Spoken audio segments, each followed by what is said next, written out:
Pathway Studios in Johnston proper. You are live from the path.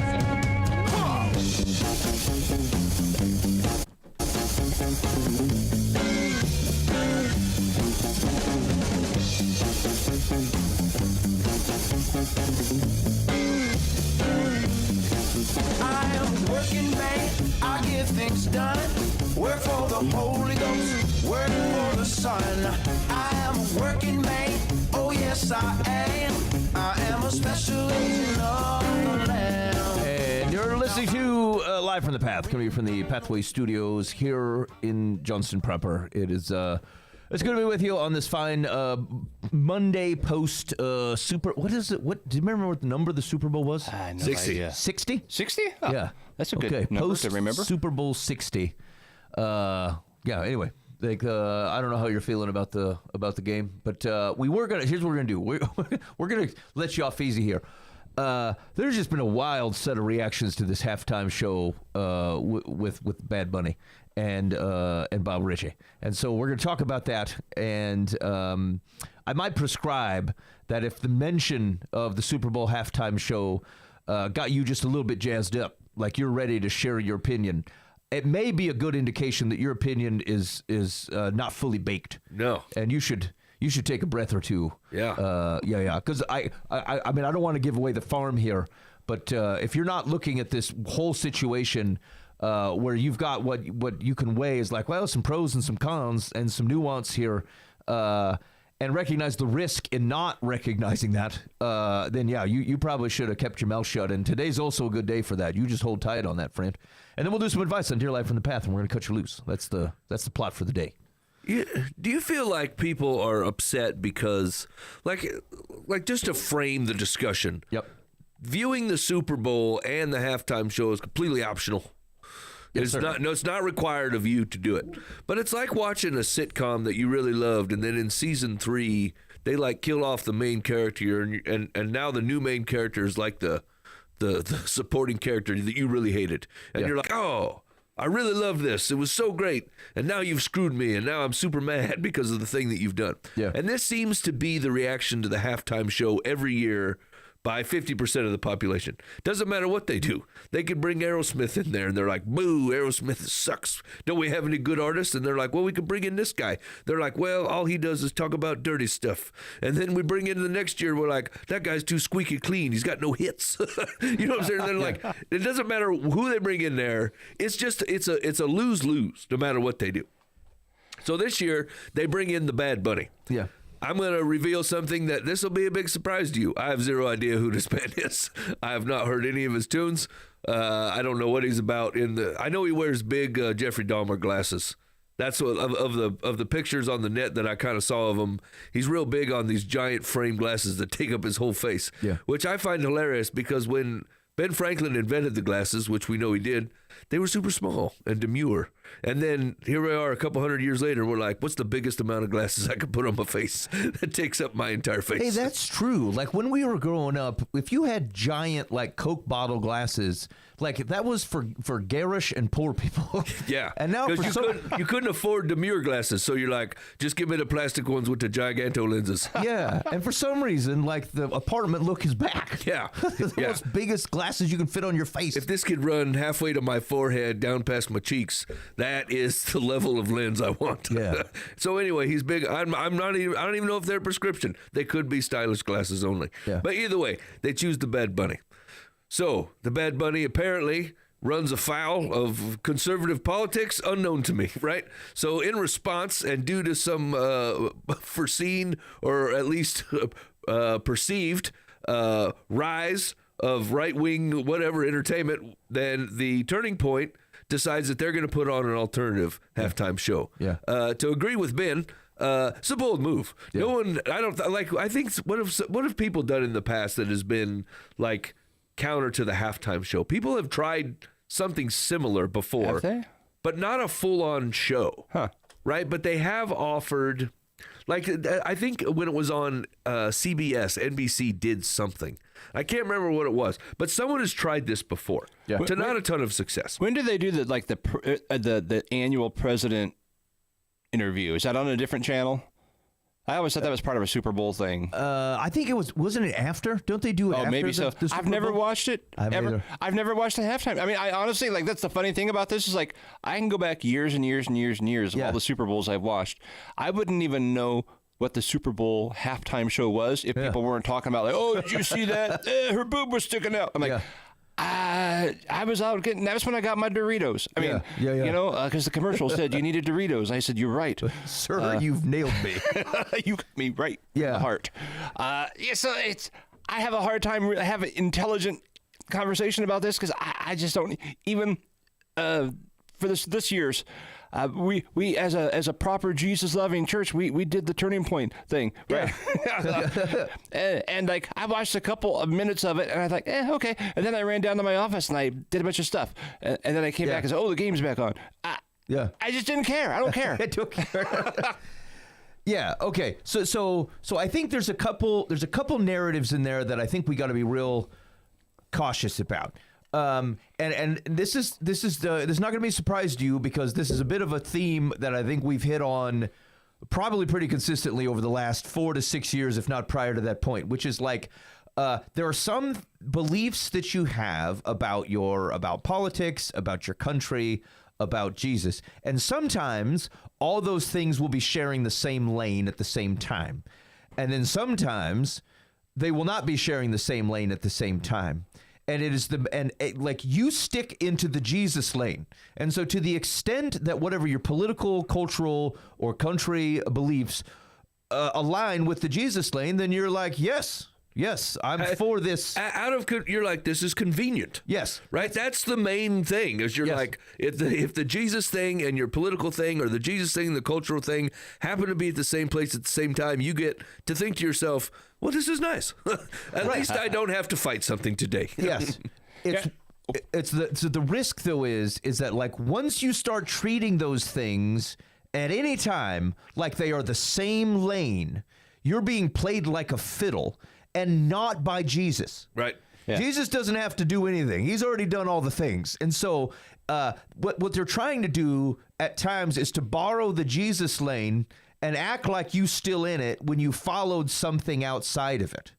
And like, it doesn't mean that I don't really care actually on the cultural or the other things. Like you can kind of think what you want to think as long as it's not like causing a problem in the Jesus lane. But as a different issue is if you do not know the difference. And I would say a lot of the reactions I saw to the Super Bowl situation were reflective of not knowing the difference between those three things. Dan, you were saying? Well, I was just saying most pop music is not a friend of Jesus anyway. Right. So it doesn't matter who they bring in. Yeah. I mean, who are they going to bring in the secular world and that the Christian would look at and say, this is fantastic. Right. So, I mean, if you're listening to the lyrics. Yes, right. Whether they're showing anything or doing anything, whatever, the lyrics are bad enough. Yeah. You know, so and that's probably why I've never really cared about the halftime show. I'm like, I got other things I can concern myself with and do something else. Yeah, because the truth of the matter is, like, let's say that they had an alternative halftime show that they're like, it's worship music. I was always going to watch that, right? Mm-hmm. Like, just like on a regular Friday night, if there's a worship get together in town versus the strip club, I was always going to go to the worship thing. Right. You know what I'm saying? It's never like, and so like it's way more of a capitalistic move in what the programming people are organizing. And it's like, it's not whether I would like stand outside my house and go, I cannot believe there's not a worship thing going on Friday night just because there wasn't one. I would go, oh, well, if there was one, I'd attend. But since there's not, I'll do other Jesus stuff. Do you know what I'm saying? And so like, it's just so, it seems so weird because it's out of convenience and comfortability that you want all these things packaged together for you. Yeah. And when the world doesn't offer it, then you act offended or even surprised. The surprised part is what gets me. The fact that you thought, I can't believe this is what they've done. Yeah. Really? This is all they do. This is all they do. Yeah, like the mistake here is that you're acting like the difference between Bad Bunny and Bob Ritchie is the difference between Butts and Beatitudes, and like that's not what it is. Like you've made the scenario way too simple in this situation. If we don't have a game by the end of the year called Butts or Beatitudes, I quit this show. I quit. So if we think about it, some of the reactions, and they're like, "Hey, man. First of all, think about if you're the NFL. This man. I grant no one in the room listens to him. I also did not hear any songs by him. And there were a couple songs like I watched the Bad Bunny halftime show or listened to it, I guess. And there were a couple songs that happened. I'm like, hey, I actually recognize that. It turns out it wasn't his song either. Oh. And so I apparently know zero of this man's material, which I think it's generally not sanctifying. And so I stay away from it, and that's perfectly fine. It did have some sweet beats, though. Oh yeah, like the music was catchy. So okay, so this is I guess where like one of the places I wanted to hone in on. Like if you can have a preference that goes, look, man, I prefer to listen to music where I understand the lyrics. Yeah, I get that. Now. We have increasing populations within the United States and frankly globally. The NFL is not only an American institution. They've been posturing, as you've noticed. There's been games on Saturdays because they're doing games in London and they're doing games in Brazil, right? And so like this is a business move, and they picked a dude who's got songs that are running the top of the Spotify charts internationally on multiple occasions. It totally makes sense from a business perspective. We have potential people who will listen to us. Now, I want you to think about it as a person who wants to share the gospel with people and says, I care whether they meet Jesus. The NFL sees that, hey, man, the world is like the Spanish-speaking world is listening. I also will add the man's Puerto Rican. It's American territory. I guess he's not anti-American. Now, he doesn't agree with your politics. I don't think he agrees with mine. But like, it doesn't mean he's not an American, right? And that there aren't Americans who speak Spanish. And so I get it if you're like they should speak English. That is really focused on you. I actually thought whatever the NFL is seeing, are we seeing it? Do we have some places? I know Dan and I had talked about this, and I know there's churches that do it. But like, how many church buildings are sitting with some space and some time available? Where like, are there some Hispanic churches or like Hmong churches or like other nationalities or language churches who need a place to meet where we've just got space sitting here just because the whiteys had money? Like, I don't it's just like what's their beatitudes? So I guess the point is that like I thought, hey man, if this is where they think that the thing is going, I don't know, are there gospel opportunities here? And will those same folks who go, oh, good, someone who speaks my language, to Mike's point, they should have just put some subtitles on, but probably didn't because the language is probably a vulgar Yeah, it was situation. probably filth. Yeah, whatever. But like, am I offended because they did something that wasn't English? No. I'm not offended by that. I might think, I mean, that doesn't appeal to me. And so if I'm your consumer, NFL, you missed the mark, but I wasn't. And to Mike's earlier point, like, how are you possibly going to find someone that everyone agrees on? Like at the death of Michael Jackson, and you can't have Paul McCartney on every year. You're out of people. Yeah. There just aren't this many palatable people out there who don't have like something about their music where someone's like, I don't care about that. And frankly, it's been butts for the last decade. Like every halftime show. Everybody in this halftime show was pretty much clothed. Yeah, there was a lot of pointing of butt. Like I'm watching the show. And I'm like, hey, this is okay. Like I don't know, the beat's fine. I don't recognize the tunes, and then all of a sudden there's this cadre of dancing ladies, and I go, here come the butts. Yeah. And sure enough, there they were. There was some electrical infrastructure that I'm like, oh, look at that. I happen to like electricity. I actually thought the choreography was pretty cool outside of the butt shaking. I thought I think it was colorful. Like it was put on like a theater production. I think it would have sucked if you were at the Super Bowl and you paid for a seat because like you really at home got the really cool view. Yeah. But whatever, but they're just choices. I don't care. And so, but if that's the thing you're hot about, I would be real cautious if you've blended like what it means to love Jesus or even love America and then be really hosed off because someone did not produce a show that was in your language. Now, as a nation where like we have choices, I think it was really bold for anybody to produce any counter programming, and I have zero problem with you going to watch it. I think that's perfectly fine. Vote with your dollars, vote with your time. That's the choice of America. I think it's cool. Once you made a moral thing out of it, I think you run a real risk. Yeah. Unnecessarily. And like you also then the bucket of stuff over at the TPUSA event, again, some of that stuff converges in the Jesus lane every once in a while, but like I mean, a lot of the material over there was like, it was very lifting up of Southern culture, right? Hey, we like we drinking. We like to drink, and sometimes we drink and drive. And like, I got a text from somebody about the TP USA talking about how disappointed they were because, like, I'm trying to find it now, like all the immorality and stuff that was being sung about in the lyrics of them, and they're like, I thought it was gonna be a Jesus thing. It's like it wasn't that's the point. Actually, it was an America thing. Yes, which is not a Jesus thing. Is it? Yes. Yeah. And I'm not. And actually, I think it's actually framed wrong. It's not even an America thing. Like that's also the wrong way to think. I know that's what they called it. Right. Now, if you want to go look by choices and demographics, most people there's going to be a group of people who are not going to enjoy Bad Bunny at all, and they're going to be inspired by listening to Kid Rock and the Charlie Kirk Message and some of the country artists that were beforehand. Bless it. I hope it goes great. I am glad to hear, regardless, I have no ability to judge the sincerity or how much it meant to Kid Rock Bob Ritchie that he said, your Bible is dusty. There's plenty of people whose Bible is not dusty who don't love and serve Jesus. So, like, it's not even the right entry point for me. But, like, is it a gospel message? And did he say it on national TV? And maybe it encouraged some people? Sure, I think that's great. I have no reason to have a problem with that or pick at it. I think the framing of it was if as a person who follows Jesus, I don't care how it was marketed to you. I just want to make sure that like you don't misinterpret what is like, I'm not even sure it's an America event. It's like a conservative-ish values belief It's event. a We're Not You event. Yeah. Okay. Fine. Which is cool. Yeah, we did it. I say we watched it. Yes. Here's the text I got that he was wondering how many churches played the show.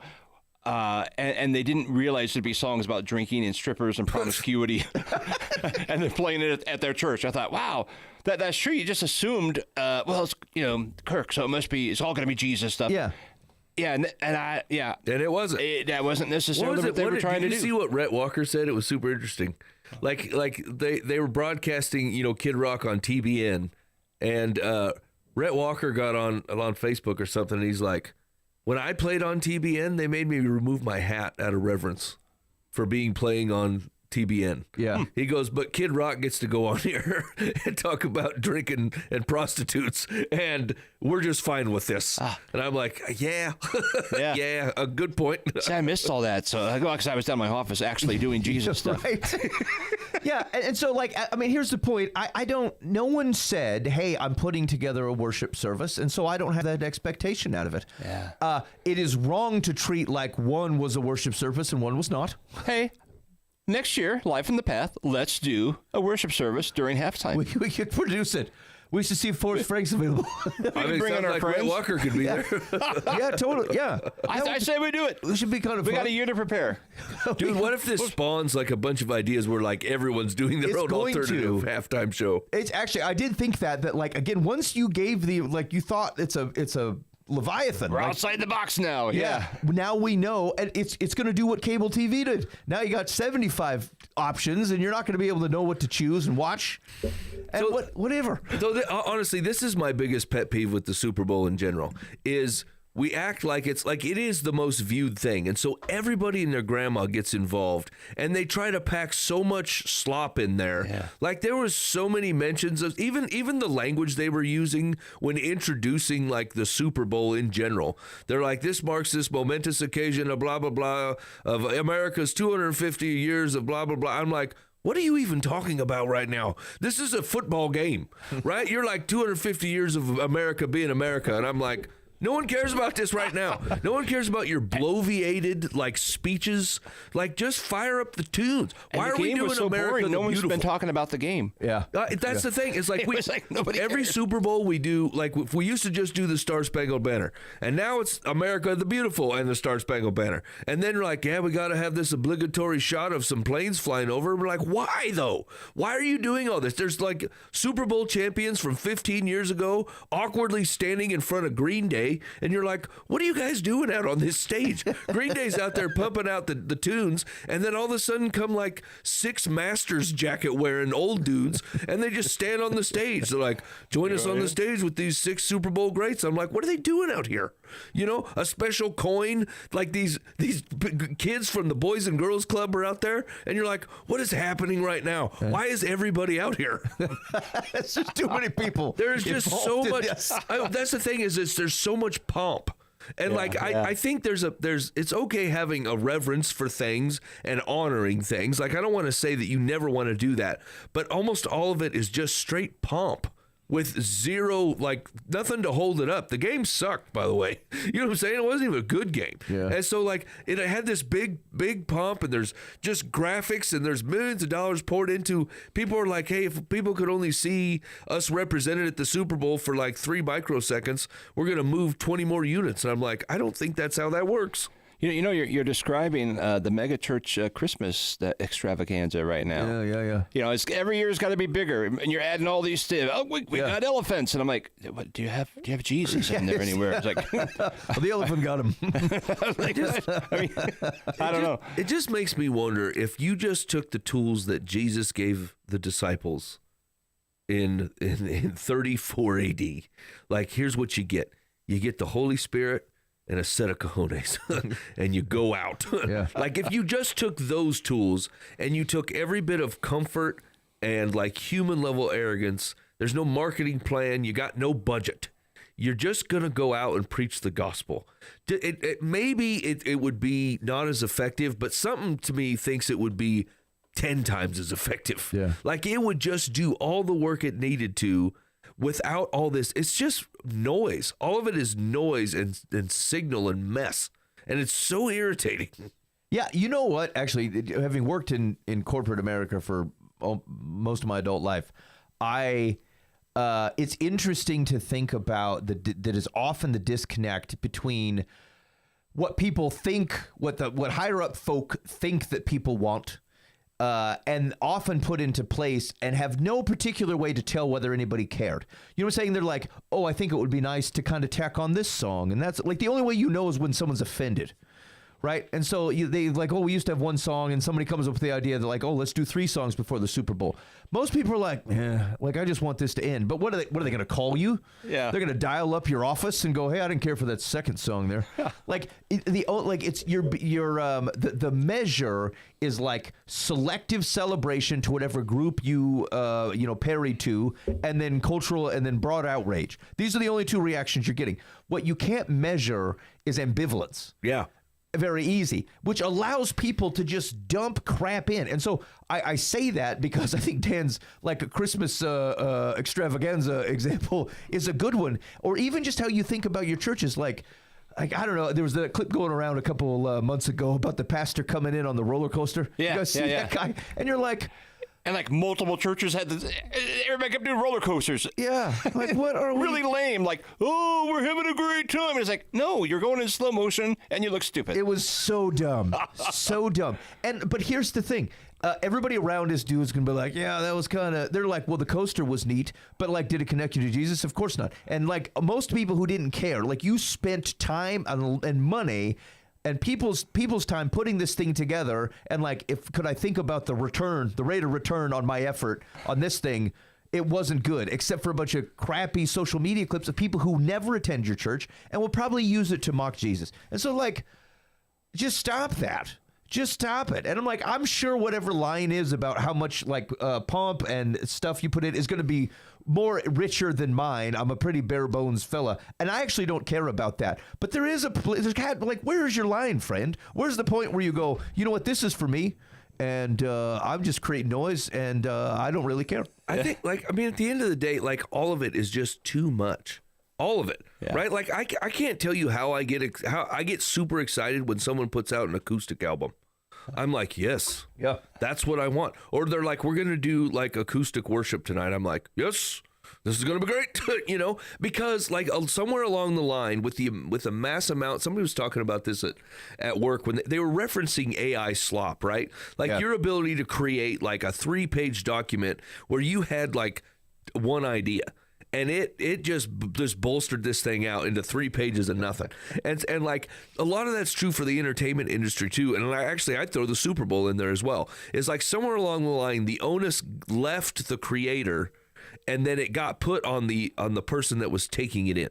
on the person that was supposed to be entertained. Now it's my job to sort through all this crap. Where normally a creator would go, like, I'm creating this thing for you, or I like, this is the integrity of the product I'm making or the art that I'm doing. Like, all the onus was on the artist.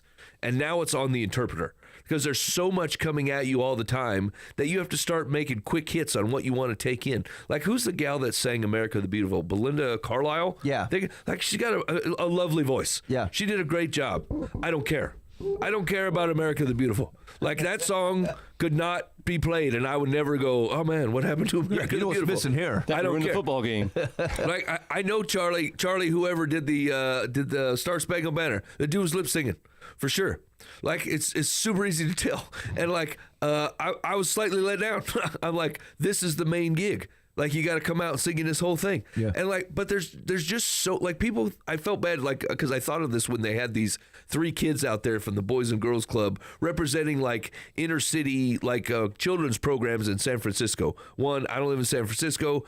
2, I don't know, met these kids. I don't even heard of most of these organizations. And I'm like, what are they doing on the field? Do you know what I'm saying? Like, it just seems like a weird emotional pull at the Super Bowl, and they're gonna like watch the coin toss. I'm like, what? Why? Can't you like invite them to the NFL players' house, let them swim in your pool?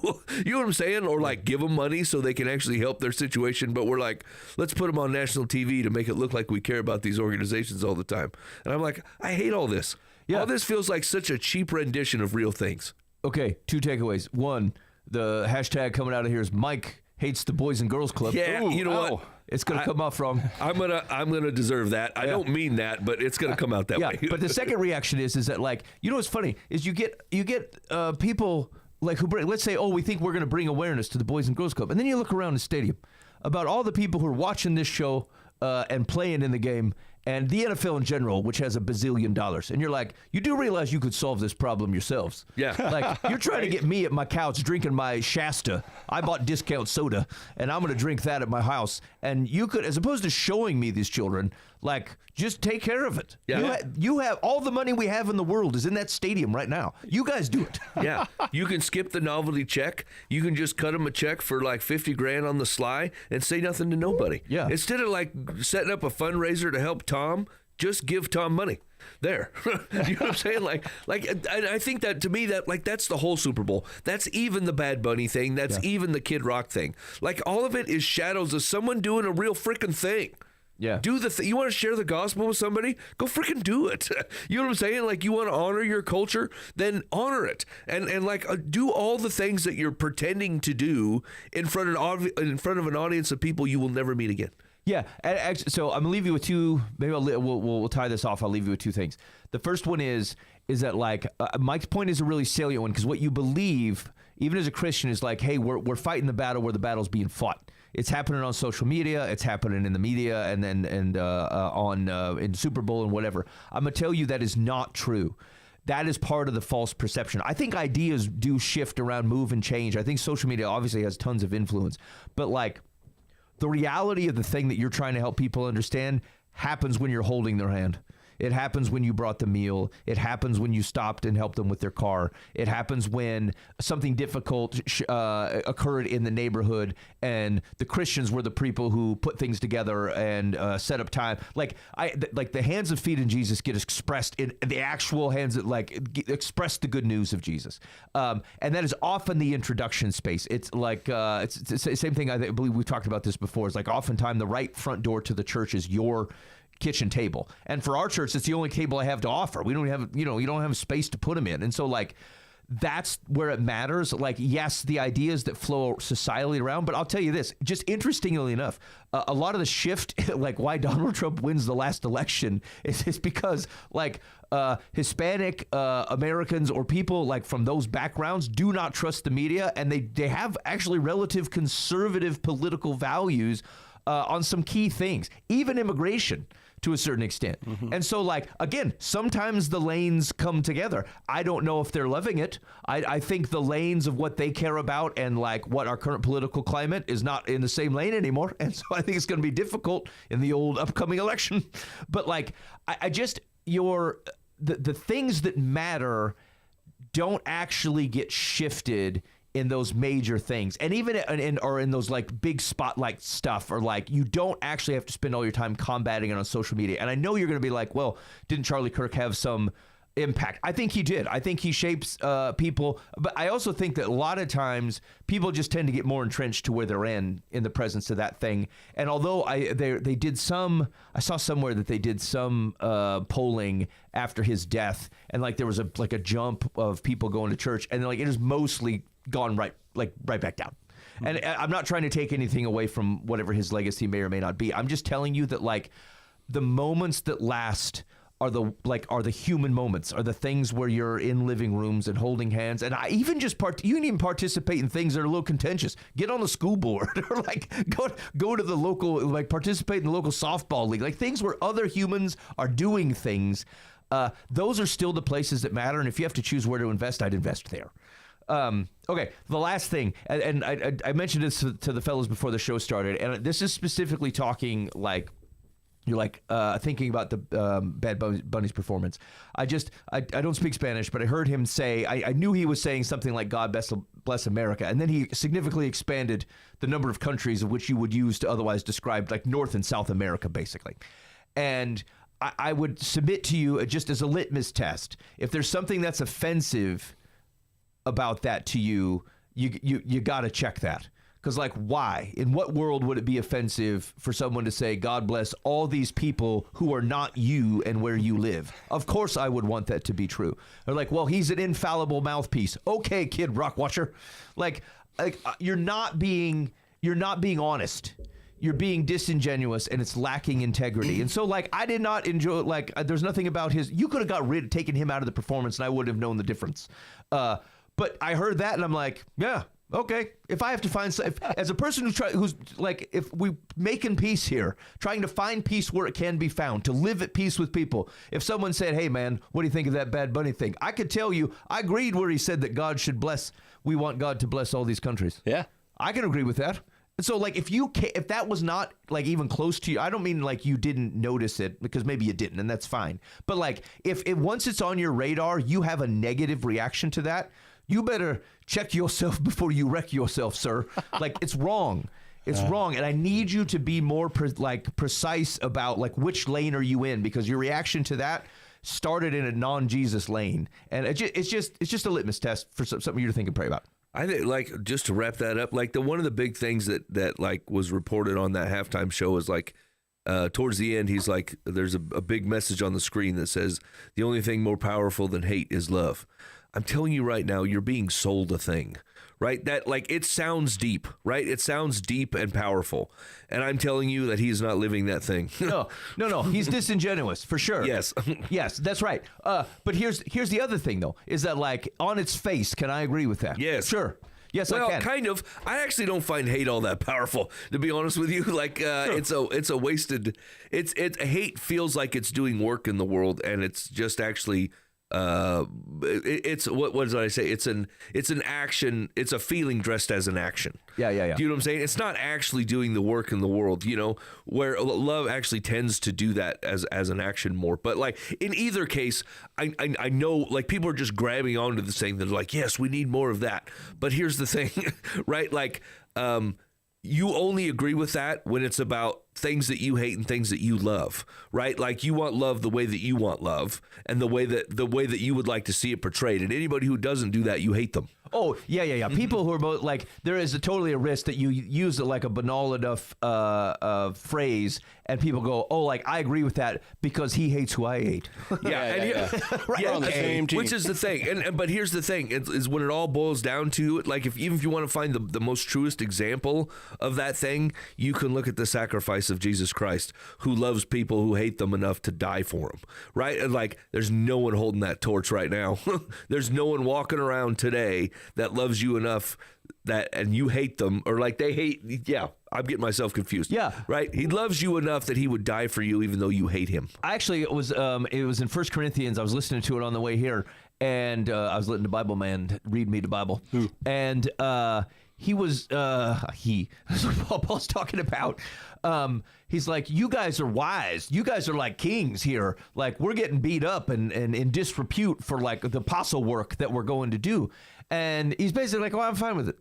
And then I thought, like, this is not happening to me. I mean, sure, I'm sure there's people who disagree with me or whatever at times, but like, it costs me very little to even like full-throated go, yes, I love and serve Jesus, and I will tell you that and share that with you. And we could, even as a country, you could stand up completely alternative programming, and you could just pay a guy to go, Jesus is Lord, over and over again for 35 minutes, and it's perfectly fine in this country that you could put that counter to the program that's going on in Super Bowl. And so, like, I guess to that extent, the whatever suffering like that you perceive may be going on, you're not actually having any of it, and our perception of what it is like to like actually take slings and arrows from the gospel is way far away from like the reality of whatever you may be associating with when it comes to the New Testament. And so like, we're not even asking you to like get the cojones Mike was talking about. I'm just like, stop acting like they were threatened. Yeah, they weren't. And so, like, there's just your reaction should be tempered and get some hope. Get some hope in the world. All right, here we go. Okay. Dear Life from the Path, my husband developed an addiction to slot machines, but I didn't realize it. He would leave the house in the early morning before I woke up. Life from the Path, he gambled away every single asset we had accumulated during our 58 years of marriage. Oh. Somewhere around $600,000. Oh. I found out after he asked his grown children for grocery money. We are now bankrupt and must rely on our son, who offered to bail us out if he could be the trustee of our land, home, everything. He takes our monthly pensions and gives us a tiny allowance when we beg for something. But we are so poor we can't see a movie, eat out, or go anywhere, including to visit our other kids. I'm extremely depressed that nothing can solve this problem for the rest of my life. I'd find another job teaching, but I'm in my 80s and I have limited mobility. At least I'm still in my home. I realize this is a dead-end street, but it helps to vent. Can you comment? I will grant, like, it probably does help to vent. Yeah. You were done dirty. Yeah. That's unfortunate. Yeah. You've just got to make the best of it. I mean, you can't change it. You can't. There's nothing you can do. You're in your 80s. Live the best you can. A marriage is full of all. I think I mentioned Sunday. Marriage is one radical act of grace after another. I mean, and forgiveness, and that's what she's going to have to do. Yeah. And don't throw away 58 years on this guy's addiction. It's sad and it's terrible and it's tragic. But man, you're just going to have to pull up and do your best. Fortunately, you have a son to help. Yeah. And rather than feel sorry for yourself each time you're living in poverty, at least you're still alive and you're still got something. That's all I can say. Yeah. I would. Okay, I'm immediately mad at the husband, but then like to go through $600,000, like that's not just. I thought I could get my that's a problem. That's a legit problem. Yeah, he's got an issue. Yeah, and you know what's so funny? Okay, I always use that. It's not right. It's not funny, but like the. It would be interesting to hear her if you were to say like, well, is this man a good husband? If I took that thing out of the picture, what do you find? And I wouldn't be surprised to find that, he's probably a pretty good dude. It was a good marriage and things were good until you find out that this thing is going on. And like, it's so easy to allow that to kind of repaint the picture. And although understandable, it is a little unfair. People are just so complicated. Like, it's so crazy on how you even found this in sometimes like with cheating spouses. It's just unfathomable how you reconcile someone who could do something so awful. And then everything else actually seems fine. And it feels like, is it all a lie? And I know that it's really hard, and sometimes like it is all a lie, and the person was super deceitful. And sometimes humans are just so interestingly complicated that it actually doesn't repaint the world. It just sticks out like a sore thumb on what is otherwise like a normal dude. Yeah, I think the question I have is, it's talking about the son, and she said he takes our monthly pensions and gives us a tiny allowance when we beg for something. But we are so poor we can't blah, blah, blah, blah, blah. And like, my question is like, is that because that's all you have? Or like he's a miser? Or he's like, hey, screw you, Dad. Like, I'm not going to let you do this again, so you only get a couple hundo. You know what I'm saying? Like, probably full of all of that. Yeah. Yeah. Or is it like your pensions only add up to X? Like, here's the money you get, Yeah, I don't. I like. I would be cautious. Like, I think it's difficult for us to read too far into knowing. It's a good question though. Like, is the son being punitive? But like, I mean, she said a teacher. She didn't mention the husband. Like, is the husband still alive? Is he capable of working? Being a Walmart greeter, or like something that like maybe a dealer. Yeah. Casino. A dealer. They could pay him to stay at the front thing and like, this happened to You me. like boys. it here? You might as well. I mean, the thing is, if you work there, you can't gamble there. Yeah, right. Yeah, so good. Yeah, good barrier. But like, the reality is that like, we are subject to the choices that we made, and you are subject to the choices that your husband made. And so, to Dan's point, there's no magic wand here. Like, if people were able to suddenly change their circumstances at 82, they would be doing it when they were 32. And so, like, unfortunately, this is the situation you're in. And so, given what you can't control, the serenity prayer is actually kind of appropriate here. Like, you just gonna, how do I make the best of the situation I have? Lord, help me to see the blessings around me. Help me not to compare that which you have bountifully provided to the things that I may yearn for or want. If there's a way, like, if there are people around me, like, help them be generous when you know that I need generosity. And like, I think you're going to have to turn that over to Jesus, and be thankful, frankly, that you're not in worse shape that you're in. Yeah, you're going to have to be one of those people that enjoys sunsets and birds. Right. You know what I'm saying? Mm-hmm. Right. Yeah. Okay, Secular says, she's going to ask the same question. Is your son giving you such a tiny allowance because that is what your finances dictate, or is he trying to punish his father for getting into the predicament which you find yourself?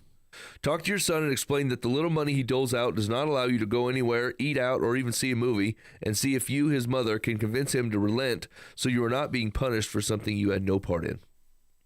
Yeah, no, I mean, there is a measure of like, is the son, I don't know, well, maybe the mom's being dramatic too, but like, I don't know. If she said, hey, son, we'd really like to go, she probably doesn't want to have, it's probably embarrassing to ask. It's probably, and she says beg. Because it sounds like he does give money when she asks. She just used the word beg to describe it. Yeah. But I don't think it's unreasonable for him to go, look, man, I'm not giving you the full kitty. Dad can't be trusted. If you want to do something extra, I'm not trying to embarrass you, but you're going to have to ask for it. And like, I'll go buy you a gift card or something like that. And like, maybe he should be going, well, my mom can be trusted. But obviously she was in the dark about losing $500,000. Yeah. And so like he's trying to protect you, and it probably feels like the roles are reversed and you don't like it. And I think I understand why that's true, but like, maybe cut him some slack. Like, you might be being too harsh on your son. Yeah. Yeah. It sounds like he swooped in and kept you living at your house, which is pretty sweet. Yeah. So, all right. Another marriage one. Dear Life from the Path. My wife and I are approaching our 40th anniversary. Friends and family have already begun to mention the upcoming milestone. While I politely acknowledge the event, I hide my indifference. You see, my wife has always been a serial cheater. It's a secret that I have kept from everyone, especially our children. Because she has always been a wonderful mother, I would never do anything to tarnish their love and appreciation of her. The children are a large part of the reason I have remained married. Aside from her betrayal, she has been a good wife and companion, and I still love her. That's what I'm saying. Wild. During her affairs, I fought depression by submerging myself in work and crying when alone. Our children are grown and on their own now. We have a beautiful grandson. We both retired a couple years ago, and that is when the reality of the past 40 years hit me. I no longer have the crutch of work to help me through. Our marriage has been sexless since she went through menopause 15 years ago. I have been loyal to her all these years, but I still desire intimacy. I have a few female friends who, in the past, have shown an interest in more intimate relationships. Would it be wrong to rekindle and move forward with an old friend? I have no intention of leaving my wife, but I am so in need of something more. Oh boy. Oh, friend. This is a hot mess. This is a hot mess. So my wife cheated on me for 40 years. I didn't want anybody else to think poor of her, so I told nobody. So basically what you said is you didn't want anybody to know your wife. Man, I don't know how you hide that crap from your kids for that long. I understand trying to protect some kind of parental unit, but good night. So and then after her cheating has gone, so she must have cheated the first 25 years of marriage, because the last 15 there's been no sex at all. And then you think, well, maybe it's about time for me to get some side action from these gals that I've tested the waters with to check their interest in the past. Oh, man. Well, you guys are rough. This is a rough marriage. There will be no satisfaction in that. No. I mean, Yeah, I don't. I'm kind of speechless, fellas. I don't even know what to say. so the short answer, no, don't pursue that. No. Yeah, do not do this. Yeah.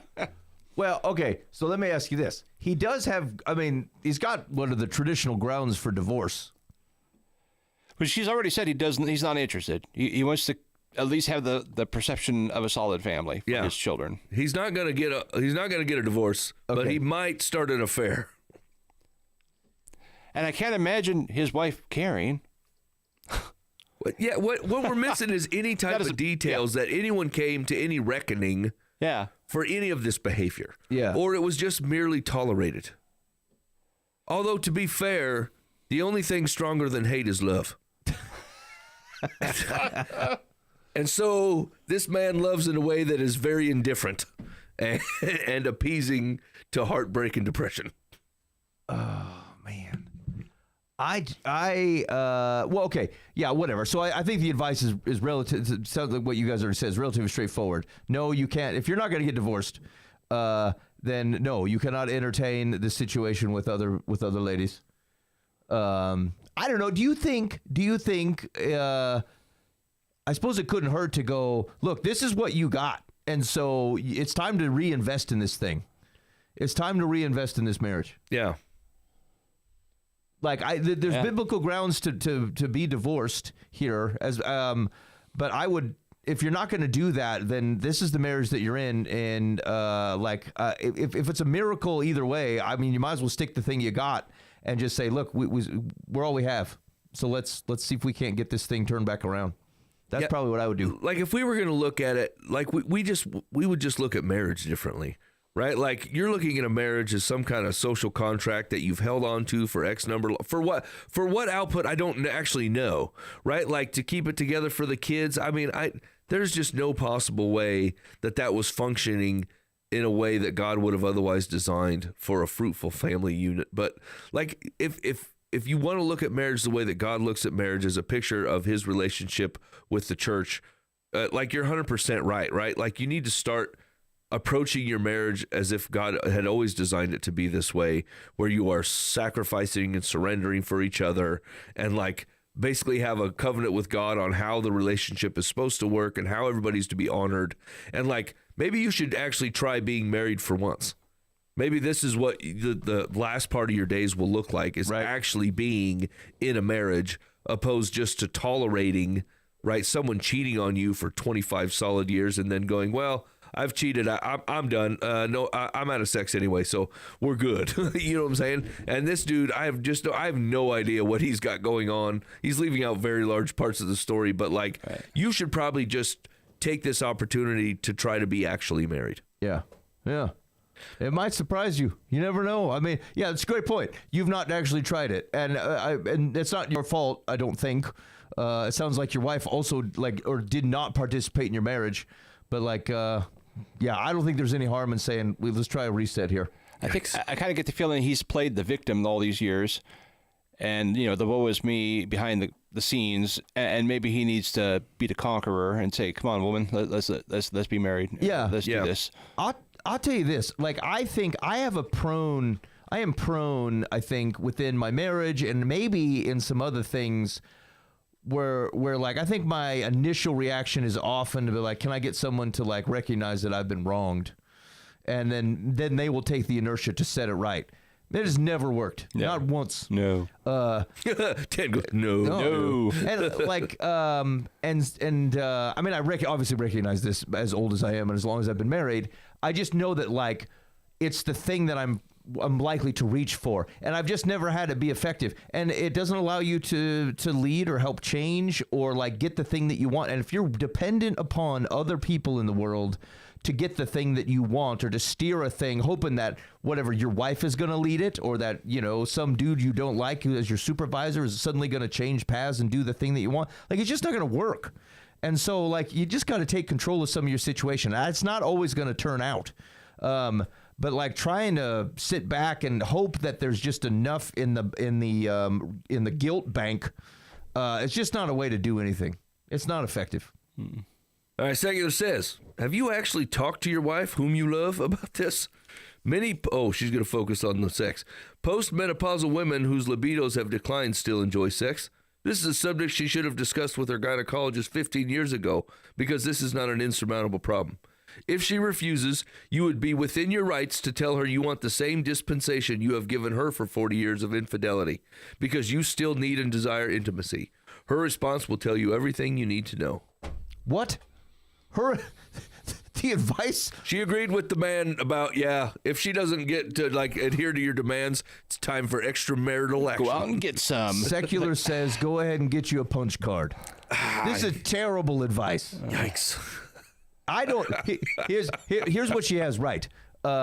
Certainly, this not all the time, but most of the time, this is overcome. It's like a hormonal imbalance or something like this. I don't think this woman has any desire to get that rectified, or she's actually still hitting the town. She's still cheating on you, dude. Yeah, she's still hitting the town. Could be that. That went through my mind. And I would if it's been this long, if this woman has no intention of actually trying to rescue your marriage, she just you're supposed to put on the show and protect her while she stamps all over you and frankly misrepresents your family in the process. I think it's time. I think you cut that. I would try to rescue your marriage, and then if she's not married to you anymore. Yeah. I don't know if she ever was. Yeah. Sounds like she's married to at least 4 other dudes. Yeah. This is not, by the way, advice for you to go divorce this woman and then go punch card in the town. I'm sorry, sir. You're still bound by good, thoughtful relationships that Jesus would approve of. I'm just saying that there's a reason that when of all the things the Bible could hone in on, there's a particular violation in this two becoming one, and then she's sharing you, she's sharing the one thing, the one that you two created, and doing all the thing that Paul's how could you have that with a temple prostitute? It can't be, and so it's like a direct perversion of the picture that the Bible provides, and so you rescue it and repair it where you can, but if she's out, it's fine. Yeah. I think it's fine to be done with it. Okay, last one. Okay. Dear Life from the Path, I've been eating dessert on days I have deemed, quotes, dessert free. I get to have dessert on Monday, Wednesday, and Friday. Mm-hmm. Can you please help me to stop my struggle on the days when I don't get dessert?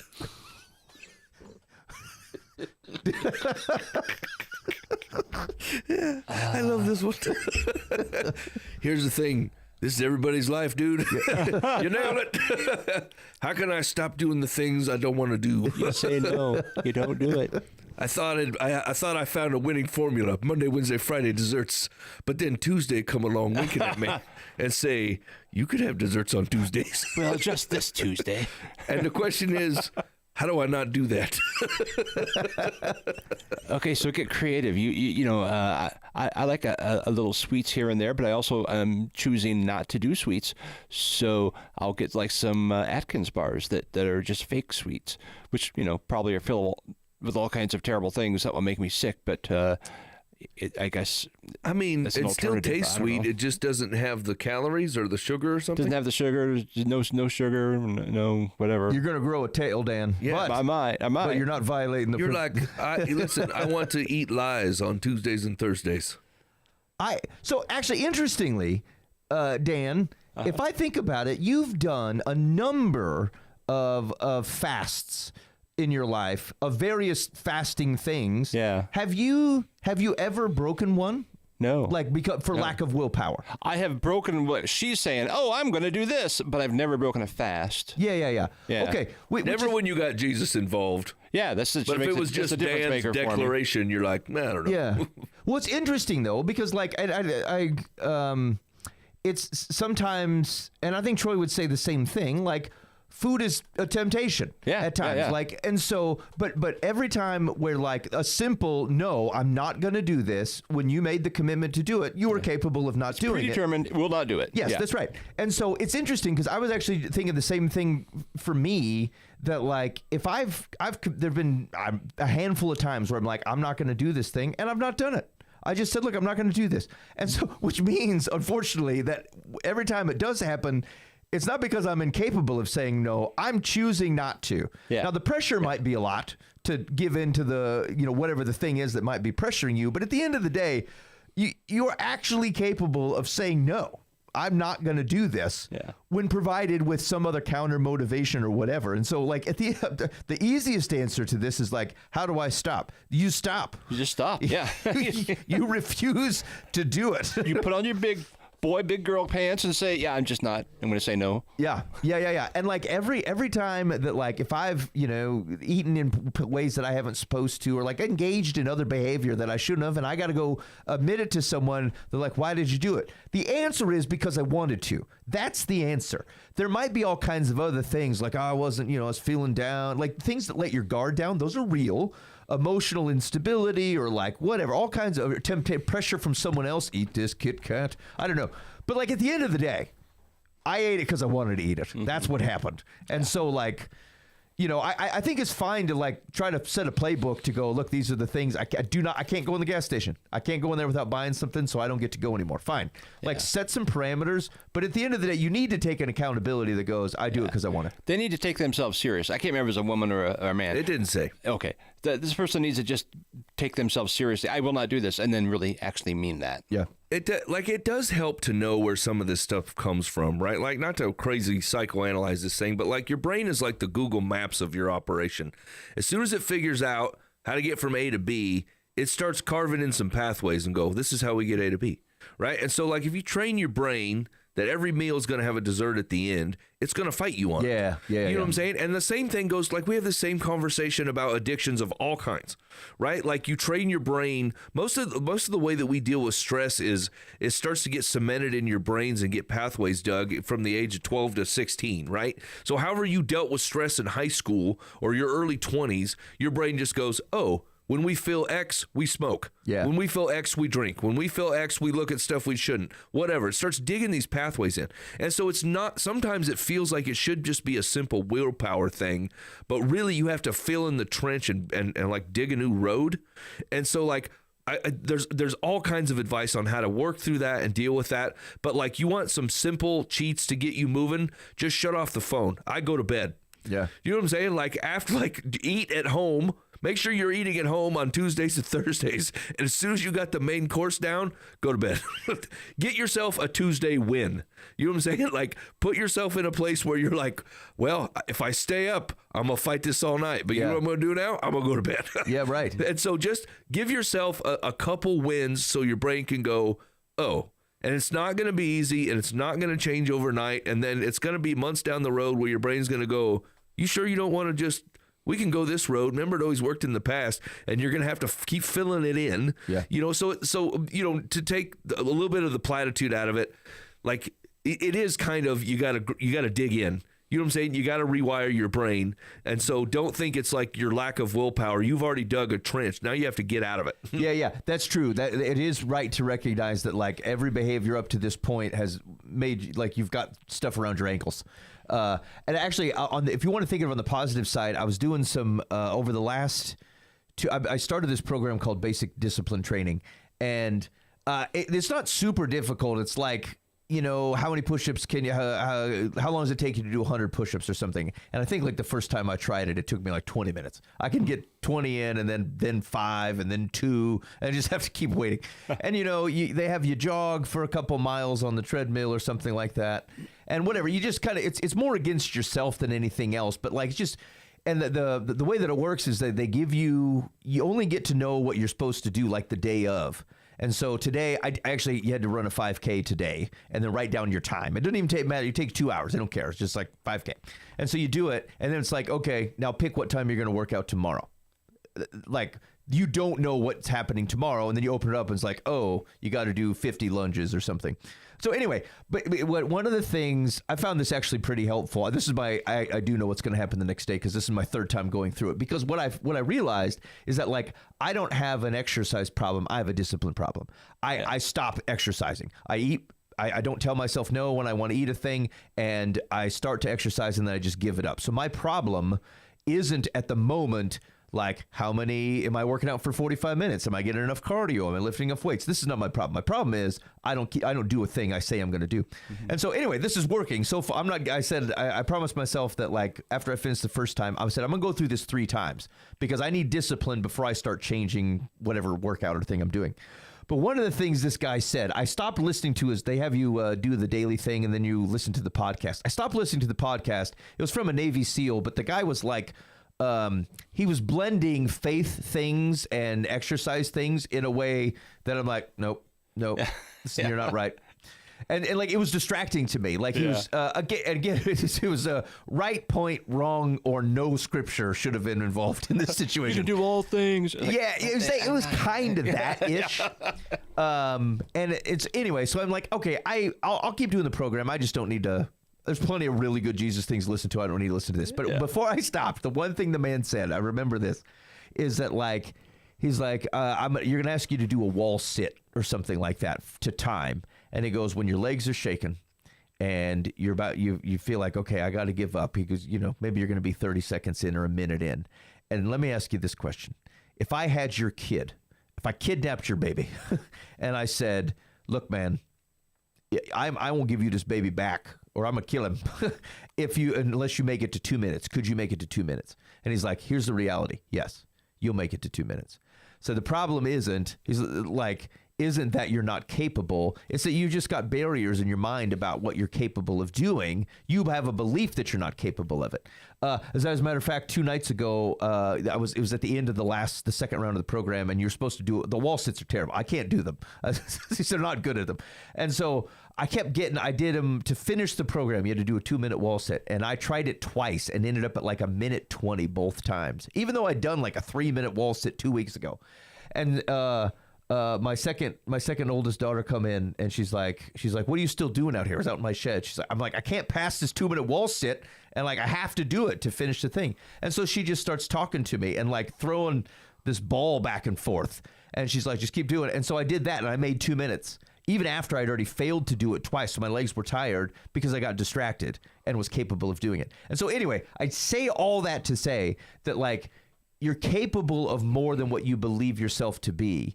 And the thing is like, it is a brain wiring thing. If you go, look, I can't do this anymore, you will just drop. But if my life depended on it, could I do this another 10 seconds? I bet I could.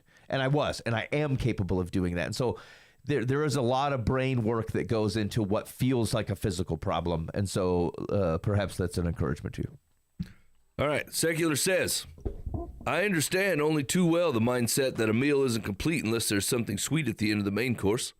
Years ago, a psychologist friend shared with me that she resolved her cravings for something sweet by carrying a small bag containing a ginger snap cookie in her purse when she went to restaurants. When she was finished with her meal, she took the bag out of her purse and ate half of one. She said it satisfied her craving without sabotaging her diet. Try it. However, if it doesn't work for you, consider substituting a piece of fresh fruit for the cookie. Okay, here's what I'm going to tell you. We do this a lot. Like, we just move in addictions around. Mm-hmm. You know what I'm saying? Like, you move in one. I do this all the time. This is why I know we do this as a collective humanity, because I do this all the time. I'm like, if I can just, it's like every time that people try to quit smoking, they're like, I'm going to take up gum chewing. But it's not a regular amount of gum chewing. It's a massive amount of gum chewing. They're like, I need 6 packs of gum. And like every time I want to smoke, I'm going to have a gum. I don't know how many smokes you think people have a day. It's anywhere between 10 to 20. It's all freaking gum. You know what I'm saying? People just popping gum left and right. And you're like, is this better? Like, maybe the cigarettes don't own you, but the gum does. You know what I'm saying? Like, I got to give up soda. And they're like, I'm going to replace soda with water. And then there's people walrusing themselves with like 700 gallons of water in a day. And like, granted, we're supposed to all drink more water, blah, blah, blah. Sit down for a minute.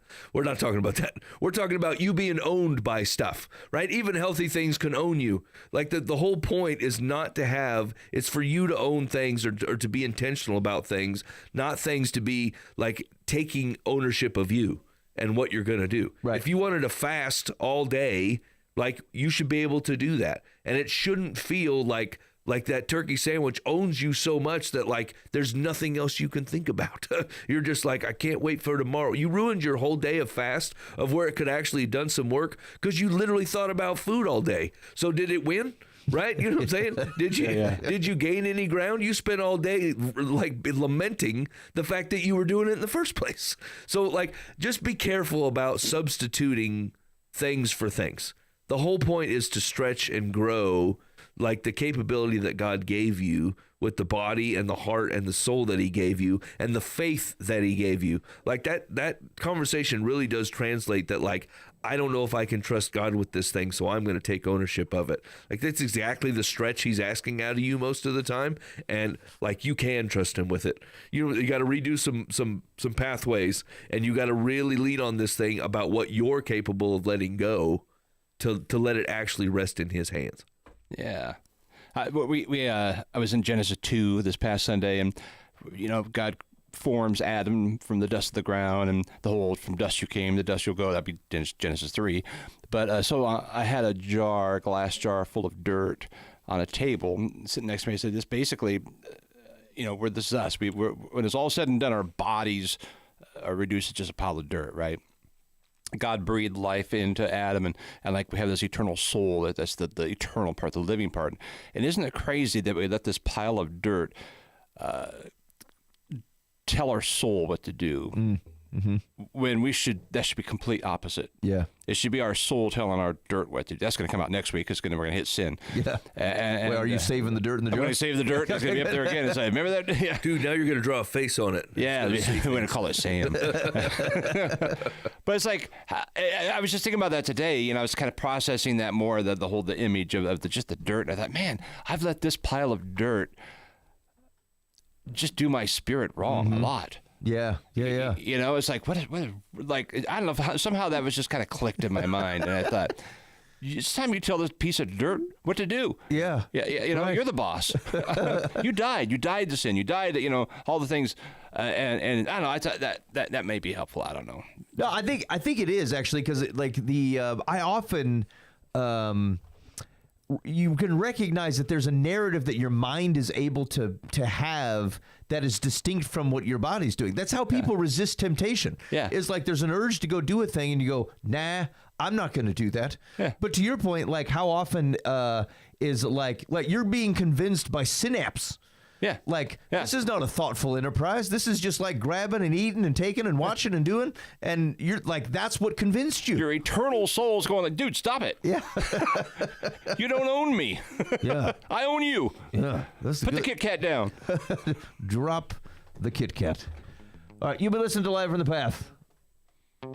We appreciate you hanging out with us this week. If you got any feedback for us on the show, hit us up on the Live from the Path complaint line, 515-517-0085. Call or text. That's 515-517-0085. Call or text. That's a Live from the Path complaint line. We're going to cut you loose. We'll probably be back next week, but we'll see how the day shakes. In the meantime, be faithful in the means. God will handle the ends. You've been listening to Live from the Path. Tremors in the hills, the lion roars loud. Echoes in the valley, judgment in the cloud. Plowshares turn to swords. The harvest going sour. The merchants wait to see, stacking greed by the hour. The shepherd from Tekoa, no crown, no gold, just a staff and a vision that the heavens foretold. Locusts in the fields, fire licking the stream. The plumb line drops straight, no bend in the beam. Justice rolls down, mighty as a flood. Righteousness flows, purging with the blood. The prophets cry, it cuts through the night. Let truth stand tall, let wrong take flight. Olive trees weep, vineyards scream ash. The feast turns bitter, bread turns to trash. The rich hoard wealth, poor crushed to the dust. Walls built on lies, foundations of mistrust. You build your ivory towers, sit on gilded thrones, but the Lord sees all, even hearts of stone. Woe to those at ease who sing idle songs. Your palaces crumble, you've been wicked too long. The lion don't whisper, it tears through the air. The Lord won't relent till justice is fair.